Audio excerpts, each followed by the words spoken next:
नमस्कार साथियों, एक बार फिर हिंदुस्तान और पाकिस्तान के सीज फायर का सच सामने आ गया है। पिछले कुछ दिनों में 11 बार अमेरिका के राष्ट्रपति मिस्टर डोनाल्ड ट्रंप ने यह कहा कि हिंदुस्तान और पाकिस्तान का समझौता व्यापार की दुहाई देके, ट्रेड की दुहाई देके उन्होंने करवाया था। पर हिंदुस्तान के प्रधानमंत्री श्री नरेंद्र मोदी बिल्कुल चुप्पी साधे हैं। कहीं ना कहीं से अखबार में खबरें छपवा देते हैं कि यह सच नहीं। अब पहली बार अमेरिका की कोर्ट के कागज सामने आए हैं और उसमें साफ तौर से अमेरिका के कॉमर्स मिनिस्टर ने शपथ पत्र देकर न्यूयॉर्क की कोर्ट में दायर किया है कि हां, यह सच है कि अमेरिका के राष्ट्रपति श्री डोनाल्ड ट्रंप ने जबरदस्ती ये समझौता हिंदुस्तान और पाकिस्तान के बीच में ट्रेड की दुहाई देकर करवाया था। वो कागज में आपको दिखा रहा हूं। ये वो शपथ पत्र है जो VOS selections versus Donald Trump में अमेरिका की अदालत में 23 मई 2025 को दायर किया गया अमेरिका की सरकार के द्वारा। इसका पैरा नंबर 18 देखिए, जिसे पढ़कर आप भी चौंक जाएंगे और जिससे भारत सरकार की बार बार कही जाने वाली बात का झूठ सामने आएगा। ये उसका पैरा नंबर 18 है। इस पैरा नंबर 18 में साफ तौर से कहा गया अमेरिका के राष्ट्रपति द्वारा, for example, India and Pakistan, two nuclear powers engaged in combat operation just 13 days ago reached a tenuous ceasefire on May 10, 2025.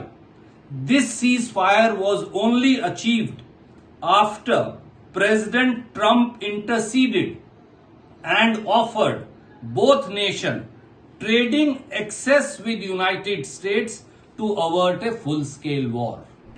यानी व्यापार की दुहाई देकर अमेरिका के राष्ट्रपति ने हिंदुस्तान और पाकिस्तान का समझौता करवाया।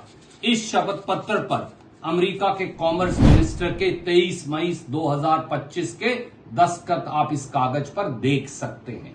अब सवाल सीधा है, क्या प्रधानमंत्री नरेंद्र मोदी अब भी चुप रह सकते हैं? प्रधानमंत्री जी, सामने आइए और देश को जवाब दीजिए।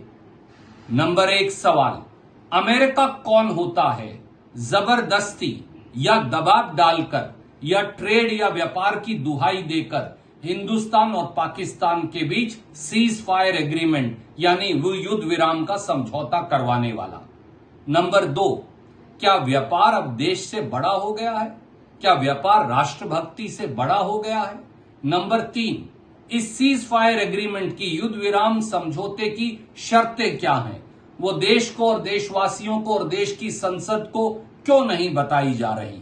चौथा सवाल, क्या अब पाकिस्तान ने यह वादा किया है कि वो भारत विरोधी आतंकी गतिविधियां और पाकिस्तान में चलने वाले दर्जनों टेरर कैंप्स जो हैं वो उन्हें सदा सदा के लिए बंद कर देगा?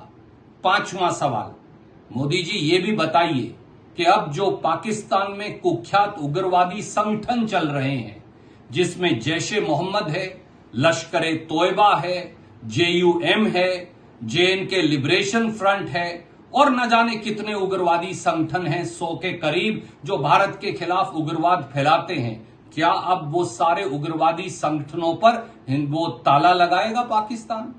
एक और सवाल आपसे है, क्या अब मौलाना मसूद अजहर को, पहलगांव हमले के मास्टरमाइंड सैफुल्लाह को, क्या अब दाऊद इब्राहिम को, क्या दूसरे अबुल राउफ को और क्या दूसरे इंटरनेशनल उग्रवादियों को जो भारत में हर रोज उग्रवाद फैलाते हैं, क्या उन्हें वो हिंदुस्तान को वापस देने वाले हैं?